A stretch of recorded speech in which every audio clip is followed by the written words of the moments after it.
the desires of spirits, one of the greatest, if not the greatest, is to be known.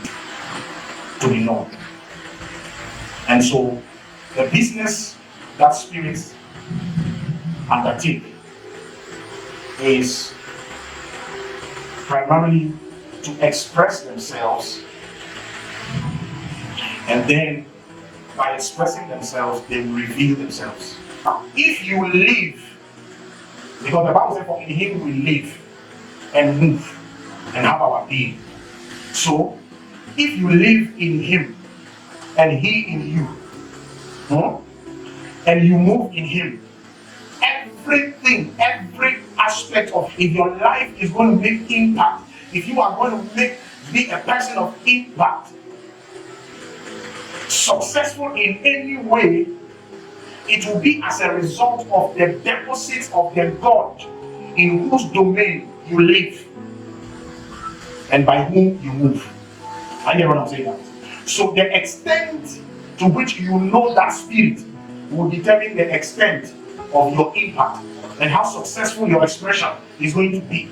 So the greater somebody knows the spirit that rules over the domain, if that person exercises something as a result of that spirit, the impact will be greater than somebody who does not know that spirit. There is a spirit in man. You are a spirit. There's a spirit inside of you.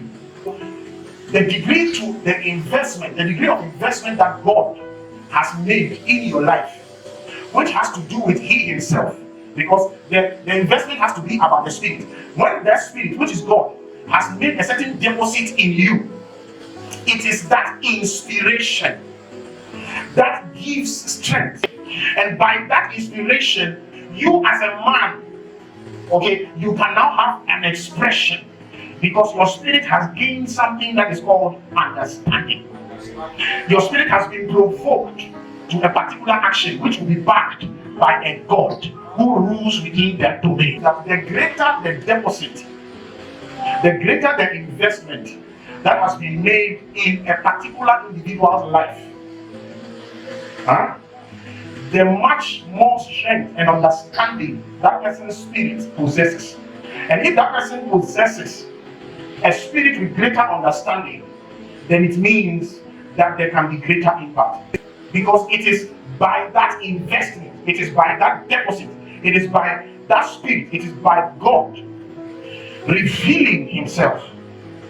It is by God revealing himself and the man getting to be able to access that revelation that God is putting out.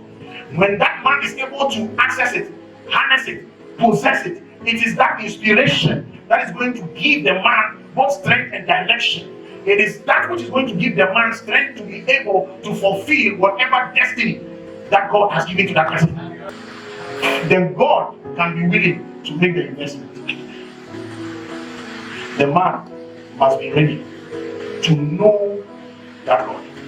Jesus was saying that the Father has given him power to give eternal life unto everyone who believes in him.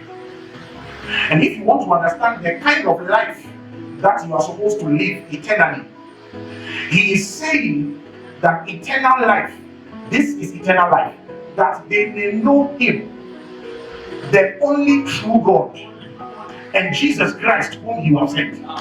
So what you have as eternal life, your boast for salvation, is supposed to be a life eternally seeking to know God.